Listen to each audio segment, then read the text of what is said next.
저는 오늘 여러분들과 함께 그리스도 안에서 주어지는 복이라는 이런 제목으로 함께 은혜를 나누려고 합니다. 우리가 이 세상을 승리하며 살아가기 위해서는 내가 예수를 믿고 받은 복이 무엇인지 분명히 알아야 합니다. 그래야 흔들림이 없는 신앙생활을 할 수 있습니다. 사실 예수를 믿으면서도 예수 믿는 것이 얼마나 큰 축복인지 모르는 성도들도 많습니다. 제가 바로 그런 사람이었습니다. 저는 예수 믿는 것이 얼마나 큰 축복인지 모르고 신앙생활을 시작했습니다. 모태신앙이었기에 교회 가는 것도 당연히 가야 하는 것으로 알았고 밥 먹을 때도 당연히 기도해야 되는 그런 습관적인 신앙인이었습니다. 그러나 주님을 만나고 하나님과의 관계가 새롭게 눈이 열리면서 예수 믿는 축복은 이런 것이구나를 깨닫고 신앙생활에 확신을 갖게 되었습니다. 바울은 찬송하리로다 하는 이런 감탄사로 오늘 본문을 시작하고 있습니다. 본래 본문 3장부터 14절은 한 문장으로 기록되어 있습니다. 우리나라 번역 성경은 읽기 쉽게 하기 위하여서 문단을 나누었지만 원어에 가서 보면 끊이지 않는 한 문장으로 기록되어 있습니다. 감옥에서 예배소설을 기록하던 바울은 지금 이 예배소설을 기록하면서 주체할 수 없는 하나님의 은혜가 지금 자신의 마음속에 임하는 것을 느끼면서 그는 쉼 없이 지금 이 본문의 내용을 기록해 가고 있는 것입니다. 먼저 3절에 바울은 이렇게 고백합니다. 제가 표준 새 번역으로 읽어드립니다. 우리 주 예수 그리스도의 하나님 아버지께 찬양을 드립니다. 하나님께서는 그리스도 안에서 하늘에 속한 온갖 신령한 복을 우리에게 주셨습니다. 여기서 신령한 복이라는 것은 영적인 복, 교회 속에 주어진 비밀스러운 복을 말합니다. NIV 영어 성경을 그대로 표현하면 하나님 왕국에 있는, 하나님 나라에 있는 모든 영적인 복을 예수님 안에서 부어주셨다는 것입니다. 우리는 그 신령한 복이 무엇인지를 구체적으로 알아야 합니다. 예수님 안에서 우리에게 부으신 하늘의 신령한 축복이 어떤 것인지 우리는 분명하게 깨달아야 합니다. 그래야 감격과 감동적인 신앙생활을 날마다 이어갈 수 있는 것입니다. 첫 번째로 하나님의 선택받은 축복입니다. 오늘 본문 4절은 표준 새번역은 이렇게 표현하고 있습니다. 하나님께서는 우리를 사랑하셔서 하나님 앞에서 거룩하고 흠이 없게 하시려고 창세전에 우리를 그리스도 안에서 택하여 주셨습니다 라고 기록하고 있습니다. 여기서 말하는 창세전은 이 세상이 생기기 전을 가리키고 있습니다. 이 세상이 창조되기 전을 가리키고 있는 것입니다. 내가 누군가를 사랑하면 그 사람이 내 생각 속에 항상 머물러 있듯이 이 세상이 창조되기 전부터 하나님의 생각 속에 여러분과 저가 자리를 잡고 있었다는 것입니다. 이것을 예레미야 1장 5절은 이렇게 표현합니다. 내가 너를 모태에 짓기 전에 너를 알았고 내가 배에서 나오기 전에 너를 성별하였다라고 말씀하고 있습니다. 여기서 나를 아셨다라는 말은 내가 엄마의 뱃속에 있기 전부터 하나님은 나를 계획하시고 계셨다라는 뜻을 담고 있습니다. 내가 하나님을 몰랐고 내 자신조차도 내가 어떻게 생겼는가를 알기도 전부터 하나님은 나를 사랑하셔서 이미 나를 계획하시고 너는 내 것이라고 선택하셨다는 것입니다. 어떤 분들은 하나님이 나를 창세전에 선택하셨다는 이 사실이 믿어지지 않는 분들도 계실 것입니다. 내 모습이 형성되기도 전인데 도대체 하나님은 무엇을 보고 나를 선택하셨을까? 내게 무슨 택할 만한 조건이 있길래 하나님께서는 나를 택하신 것인지 이해가 되지 않는 분들도 계실 것입니다. 왜냐하면 세상적인 선택의 기준이 우리에게 있기 때문인 것입니다. 사람은 누군가를 선택할 때는 아무나 선택하지 않습니다. 선택의 기준이 있습니다. 자기가 쓸만해야 선택을 합니다. 자기에게 유익이 있어야 선택을 합니다. 한 나라의 대통령이 나를 선택하면 우리는 매우 영광스럽게 생각을 합니다. 그러나 한 나라의 대통령이 그를 선택할 때는 아무나 선택하는 것이 아니라 자신이 나라를 통치하고 지배하는데 도움이 되고 유익이 되는 사람을 발굴하여 선택하는 것입니다. 이것이 바로 세상의 선택의 기준인 것입니다. 그러나 하나님의 선택은 다릅니다. 하나님의 선택은 선택받는 사람의 조건 때문에 이루어진 것이 아닙니다. 선택하시는 하나님의 무조건적인 사랑 때문입니다. 그래서 하나님의 선택은 은혜로운 선택이다, 이렇게 말씀하고 있습니다. 우리가 하나님을 사랑했기 때문에 하나님이 우리를 선택하신 것이 아닙니다. 우리를 거룩하고 흠이 없는 하나님의 자녀로 만들기 위해서 선택하셨다라고 오늘 본문은 분명하게 말씀하고 계십니다. 우리는 흠이 없기 때문에 선택된 것이 아닙니다. 흠이 없는 사람은 하나도 없습니다. 건물도 세월이 흐르다 보면 금이 가고 흠집이 생기는 것처럼 우리도 인생을 살다 보면 흠집이 생깁니다. 상처가 어느덧 우리 안에 자리 잡게 됩니다. 정말 우리가 인생을 살아가다 보면 땅속에 묻어버리고 싶은 그러한 수치스러운 부분들도 생기게 됩니다. 하나님은 거룩하고 흠이 없는 자녀로 은혜의 영광을 찬송하게 하려고 그리스도 안에서 우리를 선택하셨다라고 말씀하고 계십니다. 여러분, 우리가 신앙생활을 하다 보면 하나님이 나를 어떻게 생각하실까 늘 우리는 궁금해할 때가 있습니다. 내가 행한 행실을 보면서 내가 하나님 앞에 떳떳하게 무엇 하나 드려진 것도 없고, 내가 그렇다고 하나님 앞에 많은 기도를 드리는 것도 아니고, 내가 내 자신을 보아도 열심을 내는 것도 아닌데 하나님은 과연 이런 나를 어떻게 생각하고 계실까? 우리는 그런 의문을 가질 때도 있습니다. 본문은 우리에게 이러한 의문에 대해서 명확한 해답을 주고 계십니다. 우리는 창세전부터 하나님의 생각 중심의 자리를 잡고 있었음을 우리에게 일깨워 주고 계십니다. 우리는 하나님 변두리로 밀려나 있는 사람들이 아니라는 것입니다. 우리가 무엇을 잘못했기 때문에, 우리가 무엇이 부족하기 때문에 하나님께서는 우리를 저 변두리로 밀어내시는 것이 아니라, 아니 창세전부터 내가 어머니의 뱃속에서 지음을 받기 전부터 이미 하나님의 생각 속에는 우리가 자리 잡고 계셨으며 우리가 그분의 생각의 중심에 자리 잡고 있었다는 것입니다. 여러분, 이것이 놀라운 축복인 것입니다. 이것을 깨달아간다는 것이 정말 우리에게는 큰 힘이 되고 용기가 되어지는 것입니다. 여러분, 한번 생각해 보세요. 창세전에 이미 여러분과 제가 하나님의 선택을 받았다고 하는 것, 이미 내가 모태의 지음을 받기 전부터 하나님이 나를 계획하셨다고 하는 것, 그렇다고 하면 이 세상이 지음받기 전부터, 이 세상이 창조되기 전부터 여러분과 제가 하나님의 생각 속에 머물고 있었다고 하면, 하나님이 이 세상을 지으실 때 누구를 생각하면서 지으셨겠습니까? 누구를 위하여 하나님께서 이 천지 만물을 창조하셨겠습니까? 바로 하나님의 생각 속에 자리 잡은, 하나님의 중심에 자리 잡고 있는 여러분과 저를 위하여, 여러분과 저를 생각하시면서 하나님은 이 세상 만물을 창조하셨다는 사실입니다. 이것이 바로 하나님 앞에 여러분과 저의 존귀한 모습인 것입니다.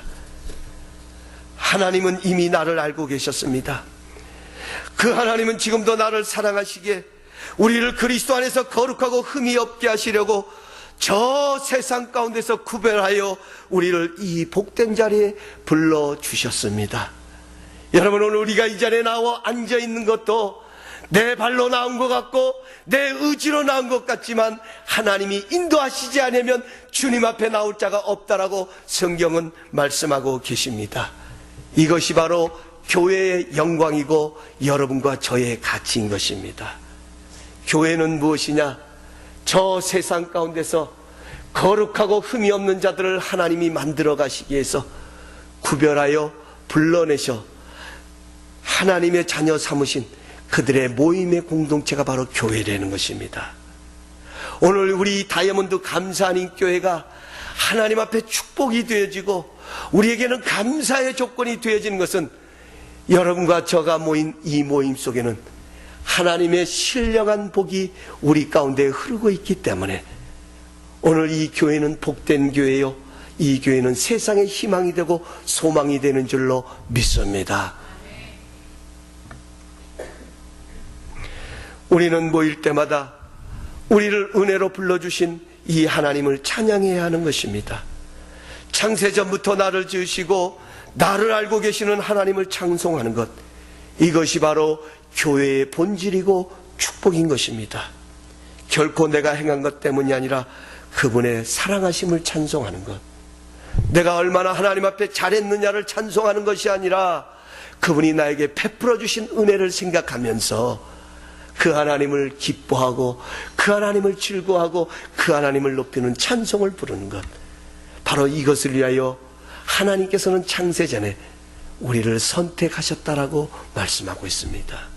두 번째로 우리가 예수 믿고 받은 복은 하나님의 구속, 곧 죄사함의 축복인 것입니다. 다윗은 시편 32편에서 허물의 사함을 얻고 그 죄의 가림을 받는 자는 복이 있도다라고 말했습니다. 그렇습니다. 죄인이 그 죄를 용서받을 수 있다면 이보다 더 큰 축복은 없는 것입니다. 가끔 보면요, 제 자신부터 비롯해서 우리 주변에서 교통 티켓을 띄고 나면 참 재밌는 모습들이 연출되어집니다. 여러분, 교통 티켓을 띄고 나서는 어느 한 사람, 그래 내가 잘못했어, 아이 내가 왜 그때 그렇게 했지 라고 하는 사람도 있지만 거의 다 많은 분들이 왜 그렇게 이유가 많습니까? 너무너무 억울하다는 것입니다. 아니 아무리 그래도 그랬지 5마일을 넘겼다고 세상에 티켓을 뗄 수 있냐고. 아무리 그래도 그렇지, 아니 세상에 그 사람이 나는 분명히 횡단보도를 건너가는 걸 봤는데 그 끝에 닿지 않았다고, 그 오른쪽으로 닿지 않는 걸 보고 오른쪽으로 커브를 틀었다고 티켓을 띄었다는 거예요. 그러면서 뭐라고 말합니까? 내가 코트에 가서 내가 한번 붙겠다는 겁니다. 여러분, 붙으면 누가 이깁니까? 통계학적으로 보면 거의 다 백발백중 내가 집니다. 다행스럽게 저는 그런 경험을 해보지 못했지만 그 티켓을 발부한 교통순경이 나오지 않으면 이긴대요. 그 여행을 바라보고 나가는 것입니다. 여러분, 내가 물어야 할 티켓 하나도 내가 물지 않으면 그렇게 기뻐합니다. 그렇게 즐거워하는 것입니다. 내 잘못이 아니라고 판명나면 내가 마치 온 세상이라 이거 그것 봐라고 큰 소리치며 살아가는 것이 바로 여러분과 저의 모습인 것입니다. 부부의 금실이 좋기로 소문한 지미 카터 전 대통령이 하버드 랜드클리프 대학에서 강연을 끝내면서 질문을 받았던 내용입니다. 한 학생이 그 자리에 일어나서 카터 대통령에게 이렇게 질문했습니다. 당신들은 어떻게 그렇게 인고 부부가 되었냐고 묻자 카터가 대답을 했습니다. 우리의 결혼에서는 사랑이 30%이고 나머지 70%는 용서였습니다. 그러자 그 이야기를 듣던 지미 카터 전 대통령의 아내 로잘린 여사가 그 자리에서 벌떡 일어나서 카터의 대답을 이렇게 수정했습니다. 아닙니다. 우리 결혼에서 사랑은 10%였고 90%가 용서였습니다. 그러자 그 강연장은 웃음바다가 되었다라는 그런 일화가 있습니다. 여러분, 하나님과 우리와의 관계는 용서의 관계입니다. 하나님이 십자가에서 우리의 죄를 사하여 주신 것 때문에 우리는 하나님과 관계를 회복할 수 있었던 것입니다. 우리가 예수 믿고 받은 가장 큰 복은 우리의 모든 죄가 씻음을 받았다고 하는 것입니다. 날마다 순간마다, 아니 지금도 우리는 예수 그리스도 안에 나오면 우리의 모든 죄는 사여지고 정하여질 수 있다고 하는 것, 이것이 하늘에 속한 신령한 축복이라고 바울은 이 감격 때문에 하나님을 찬송한다라고 고백하고 있는 것입니다. 저는요, 근년 10년에 들어서면서부터 세상을 떠나시는 분들의 소식을 많이 접하게 됩니다. 하루에 한 번꼴로 저는 이 소식을 접하는 것 같습니다. 어떤 분은요, 딸의 자동차를 타려고 길가에서 기다리다가 그 딸이 몰고 오는 자동차에 그만 실수하여서 그 자동차에 부딪혀서 세상을 떠난 분도 계십니다. 어떤 분은 기도하며 긴 세월을 장수하시다가 세상을 떠나신 분도 계십니다. 제가 아는 어떤 분은 19세라는 젊은 나이에 백혈병에 걸려서 회복하지 못하고 세상을 떠난 젊은이도 있습니다. 어제 저녁 같은 경우에는요, 병원에서 암투병 하시다가 세상을 떠나신 어느 목사님, 사모님도 계십니다. 저는 이런 소식들을 접하면서 요한계시록 14장 13절에 있는 주 안에서 죽는 자들이 복이 있다는 말씀을 떠올려 보게 됩니다. 여러분, 죽는다고 하는 것이 무슨 복이 되겠습니까? 사람들은 죽는 것을 불길하게 생각합니다. 그래서 죽을 사자가 있는 것을 꺼립니다. 아파트에 가도 그 사자라는 표시를 F라는 표시로, 다른 표시로 명시한 것을 우리는 많이 볼 수 있습니다. 그런데 성경은 죽어도 주 안에서 죽는 것이 복이 있다고 말씀하십니다. 성공했기 때문에 죽는 것이 복이 있다라고 말하지 않습니다. 많은 재산을 추척해놨기 때문에, 많은 재산을 남겨놓았기 때문에 죽는 것이 복이 있다라고도 말하지 않습니다. 사막에서 길을 잃은 자들이 혹시나 사람들이 머물던 자리에 가면 마실 물이 있을까 해서 여기저기를 뒤지다가 가죽 주머니를 발견하고 그 가죽 주머니를 열어보았더니 많은 보석들이 담겨 있었답니다. 그때 한 사람이 내뱉은 말은, 에이, 아니잖아. 에이, 아무것도 아니잖아. 여러분, 우리에게 주는 아주 중요한 교훈이 담겨 있는 것입니다. 그렇습니다. 죽음을 맞이할 때 필요한 것은 보석이 아닙니다. 죽음을 맞이할 때 필요한 것은 성공도 아닙니다. 죽음을 맞이할 때 필요한 것은 우리가 그토록 애쓰고 힘써서 벌기를 위해 땀 흘렸던 그 재물도 아닙니다. 여러분, 죽을 때 무엇이 그 죽음을 복되게 하는 것입니까? 속죄함을 받은 것입니다. 천국 들어갈 자격을 얻는 것입니다. 이것이 예수 믿고 우리가 누리는 가장 큰 축복인 것입니다.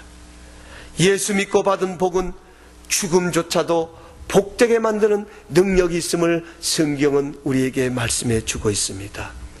오늘도 하나님께서는 창세전에 우리를 택하여 주셔서 그리스도 안에서 모든 죄를 속죄하여 주시는 하늘의 신령한 복을 우리에게 허락하여 주셨다고 말씀합니다. 이미 우리는 죽음의 문턱을 넘어서서 하나님의 천국의 보좌를 바라보는 승리의 삶을 살아가는 존재로 바꾸어 주셨다는 것입니다. 오늘 우리는 이것을 하나님 앞에 찬송하는 것입니다. 많은 재물 때문에 하나님을 찬송하는 것이 아니라, 많은 부요함이 있기 때문에 찬송하는 것이 아니라, 아니 일주일 동안 제가 들었던 그 죽음의 소식들을 들으면서 다 이 세상을 떠나는 모습들은 다 각기 다릅니다.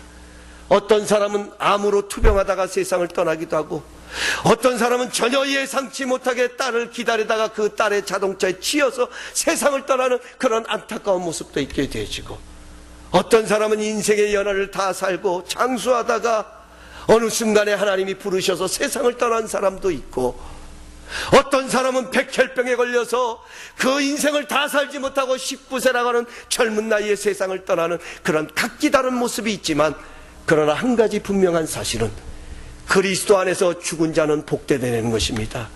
왜냐하면 그들에게는 천국문이 열려져 있을 뿐만 아니라 모든 죄가 그리스도 안에서 속죄함을 얻었기 때문에 그 하나님의 영원하신 품 안에 안길 수 있는 그러한 역사를 이뤄갈 수 있기에 여러분 오늘도 그 복을 누리는 자는 하나님을 찬송하는 삶을 살게 되는 것입니다. 세 번째로 성령의 인치심의 축복입니다. 13절 14절 표준 세번역은 이렇게 기록하고 있습니다. 여러분도 그리스도 안에서 진리의 말씀 곧 여러분을 구원하는 복음을 듣고 그리스도를 믿었으므로 약속하신 성령의 인치심을 받았습니다. 이 성령은 우리의 상속의 담보에 이어서 우리로 하여금 구속을 받아 하나님의 영광을 찬미하게 합니다라고 기록합니다. 여기 인치다는 말은 도장을 찍는다 이런 뜻을 담고 있습니다. 도장을 찍는 것은 진짜라는 증거입니다.